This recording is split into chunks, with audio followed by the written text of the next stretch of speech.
सामने एक अति रोचक एपिसोड की प्रस्तुति कर रहा हूँ। नेपाल में, भारत में और विश्व के अनेक देशों में भारी नरसंहार चल रहा है। मिडिल ईस्ट देख लीजिए, कहीं भी देख लीजिए, सब जगह नरसंहार चल रहा है।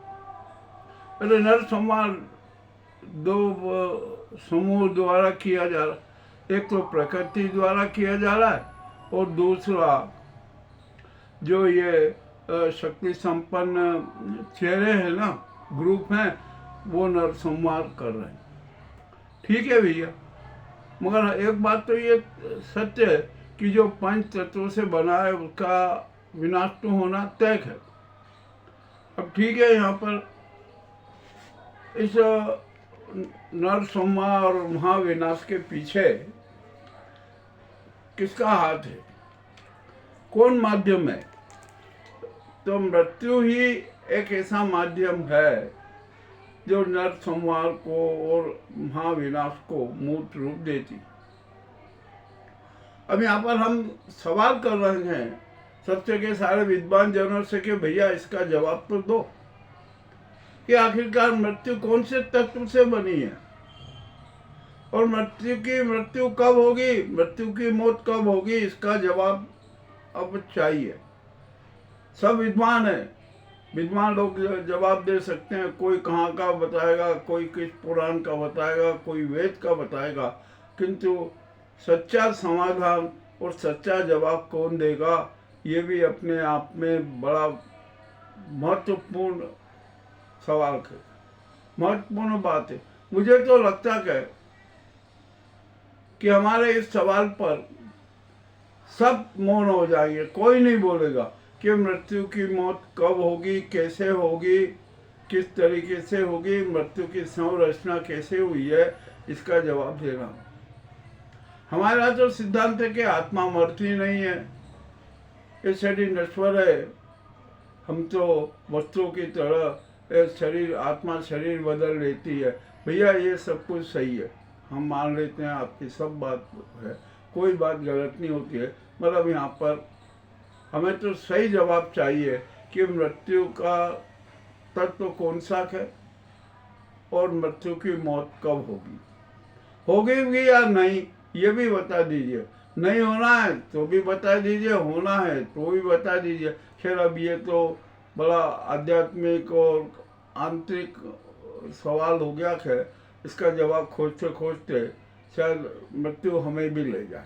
चलिए आइए, अब नेपाल में स्थिति और ज़्यादा गंभीर होती जा रही है।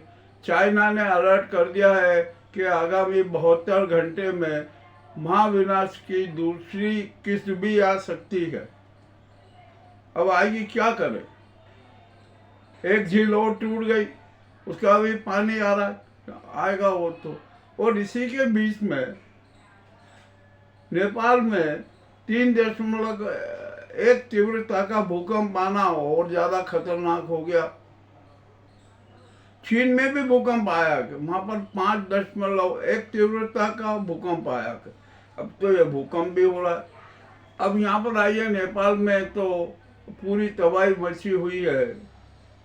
महानरसंहार के दर्शन हो रहे हैं, 5,000 से अधिक लोग चपेट में आ चुके हैं। अब सही संख्या कब आएगी अभी कुछ कह नहीं सकते, अभी तो खोज ही चल रही। और मजेदार बात तो ये हुई कि जो नेपाल की त्रासदी का असर सीधा भारत पर भी पड़ने लगा। इधर गंगा, यमुना और अन्य नदियों का कहर जारी है, तो अब कोसी और गंडक नदी ने भी अपना रौद्र रूप धारण कर लिया। अब यहाँ तो हमें यह सूचना आई है कि जो नेपाल में जो नरसंहार हुआ है ना, तो नेपालियों के शव भी बहकर कोसी और बिहार तक में आ गए। अब कोसी का उग्र रूप देखते हुए सरकार को मजबूरी में कदम उठाना पड़े कि भैया ग्रामीण क्षेत्रों से और जो नदी के आसपास और जो भी दूर दूर तक है ना, जो आवासीय वो सब खाली कराओ, नागरिकों को सुरक्षित स्थान पे ले जाओ। ये सारे क्रम चल रहे हैं, ये क्रम चलते रहते हैं। तो अब यहाँ पर सवाल आता है कि आखिरकार हमारी ये सरकारें करती क्या है, केंद्र सरकार, राज्य सरकार और स्थानीय प्रशासन क्यों नहीं सचेत रहता है, क्यों नहीं अपनी जवाबदेही समझता। तो अब तो स्पष्ट होना चाहिए कि नदी क्या है और उसके दोनों किनारों पर 300 मीटर, 400 मीटर, 500 मीटर की दूरी पर, मैं तो कह रहा हूँ 1 किलोमीटर उसका डूब क्षेत्र बना दीजिए। वहाँ पर कोई स्थायी निर्माण नहीं होगा, कोई वहाँ पर आवासीय व्यवस्था नहीं कर सकेगा। ऐसा कठोर कदम उठाना है, मगर सरकार उठा नहीं रही है। क्यों नहीं उठा रही है हम सब जानते हैं, ये सारे राजनीतिक पेच।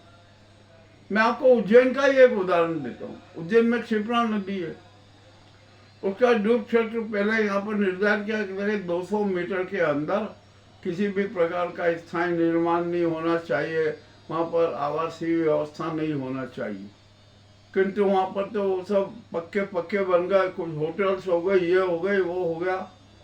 जब सरकार का ध्यान गया ना, तो उसने कठोर नियम का पालन करने की बजाय अरे कहा कि भैया ऐसा करो कि इसका जो दायरा हमने 200 मीटर कर रखा था ना, अब उसको 100 मीटर कर दो, 100 मीटर कर दिया। क्यों जो त्रासदियाँ है, संकट है, उनको हम खुद आमंत्रित करते हैं। तो आखिरकार ये चरित्र भी खत्म होना चाहिए। अब कैसे होगा खत्म, इसका भी जवाब दीजिए। मगर कोई जवाब देने को तैयार नहीं, कोई अपनी जवाबदेही समझने को तैयार नहीं। जो डूब क्षेत्र में अपने आवास बना लेते हैं, उन पर कार्रवाई होना चाहिए। शायद निर्माण हो जाते हैं, उन पर कार्रवाई होना चाहिए। किंतु ऐसा नहीं है, न शासन, प्रशासन और जनता कोई भी अपनी जवाबदेही नहीं समझ रहे, और इस कारण त्रासदियों का शिकार होते हैं। नेपाल की त्रासदी में भी यही हाल हुआ। अब जो बिहार के कोसी और गंडक के जो दोनों किनारों पर भी जो अब यहाँ पर हटाया जा रहा है, ये किया जा रहा है, तो इसके पहले ही हम क्यों नहीं सतर्क हो जाते हैं? कौन सी भी त्रासदी आती है तो क्यों आती है, इसका सारा सूक्ष्मता से अध्ययन करके ऐसे कठोर नियम बना दिए जाए, और उस नियम को कोई भी नहीं तोड़ सकता, ना कोई बदल सकता। ऐसे नियम बना देना चाहिए, किंतु नियम बनाए नहीं जाते हैं। कोई अपनी जवाबदारी नहीं समझता, जवाबदेही नहीं समझता। और जब हादसे होते हैं, दुख की घड़ियां आती है, तो सब अपने अपने बयान देते हैं। कोई हेलीकॉप्टर से वार्षिक का दौरा करना है, कोई कार से करना है, किस प्रकार के नाटक हो रहे हैं। तो अब यहाँ पर एक बहुत बड़े सोच की जरूरत है और बहुत कठोर नियम की जरूरत है कि जो प्राकृतिक आपदाएं हैं उनसे निपटने के लिए हमें कौन कौन से कठोर नियम लागू करना चाहिए। अब देखते हैं भैया, हमारा काम है सच पे सामने रखना। अब इसको मूर्त रूप देना है सरकारों को, केंद्र सरकार को, राज्य सरकारों को, स्थानीय निकायों को और जनता को, सबको मिलकर इतना जो त्रासदी होती है ना, उससे बचने की पहल करना चाहिए। अन्यथा कष्ट सहना पड़ेगा, अकाल मृत्यु का शिकार होना पड़ेगा, और भी न जाने क्या क्या नुकसान होंगे, ये सब उजागर। तो आज के इस एपिसोड में हमने जो प्रश्न दागे हैं ना, उन पर गंभीरता से विचार करने की जरूरत है। एक बहुत बड़ा संकट हमारे सामने खड़ा है हिमालय की तराई और हिमालय में।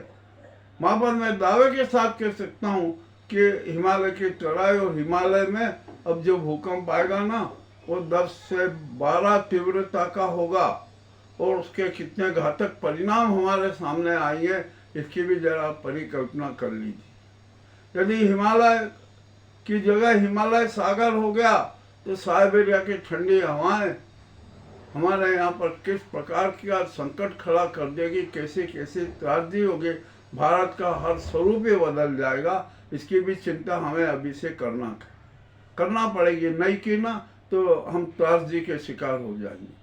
और मुझे तो ऐसा लगता है कि ईश्वर ने मृत्यु की मृत्यु की मौत का कोई प्रबंध ही नहीं किया, कोई ऐसा नियम ही नहीं बनाया कि जिससे मृत्यु की मौत हो जाए। मृत्यु की मौत तो हो ही नहीं सकती। जिस तरह हमारे आत्मा के बारे में कहा कि आत्मा अमर है ना, उसी तरह अब मृत्यु भी अपने